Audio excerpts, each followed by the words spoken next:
কালীঘাটে বৈঠকের পর এবং মুখ্যমন্ত্রী মমতা বন্দ্যোপাধ্যায়ের নির্দেশ অনুযায়ী প্রচার শুরু করলেন পিএসসির চেয়ারম্যান তথা রায়গঞ্জের বিধায়ক কৃষ্ণ কল্যাণী।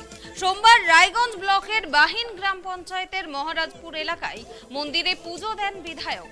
পরবর্তীতে জেলা পরিষদ প্রার্থী, গ্রাম পঞ্চায়েত প্রার্থী এবং পঞ্চায়েত সমিতির প্রার্থীকে নিয়ে প্রচার শুরু করেন পিএসসির চেয়ারম্যান তথা রায়গঞ্জের বিধায়ক কৃষ্ণ কল্যাণী।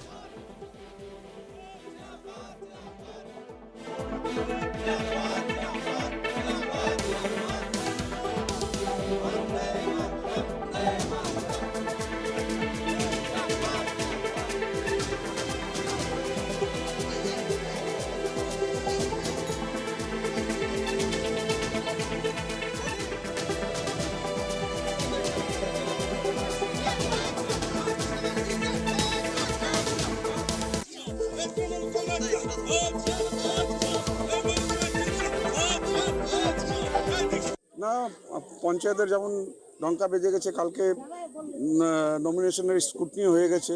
এখন সব বুথে বুথে প্রার্থী মানে শিওর শট প্রার্থী বাছাই কার্য হয়ে গেছে। সেই জন্য আজকে আমরা আমাদের প্রার্থী নিয়ে এখানে আজকে আমার সাথে আমার জেলা পরিষদ 18 নম্বর জেলা পরিষদের প্রার্থী নবনীতা দাস আর পঞ্চায়েত সমিতির প্রার্থী আমাদের ফাতিমা খাতুন আর আমাদের এই পঞ্চায়েতের প্রার্থী তাপস, আজকে আমরা একসাথে পূজা অর্চনার মধ্যে দিয়ে আমাদের প্রচার যাত্রা চালু করলাম। আমি পিএসসি চেয়ারম্যান না, আমি প্রথমে হচ্ছে রায়গঞ্জের বিধায়ক। আমি রায়গঞ্জের বিধায়ক হিসাবে এখানে প্রচার করতে এসেছি। হ্যাঁ, পিএসসির কাজ আমার আলাদা আছে, ওটা আমি কলকাতা অফিসে বসে করি, বিধানসভায় বসে করি।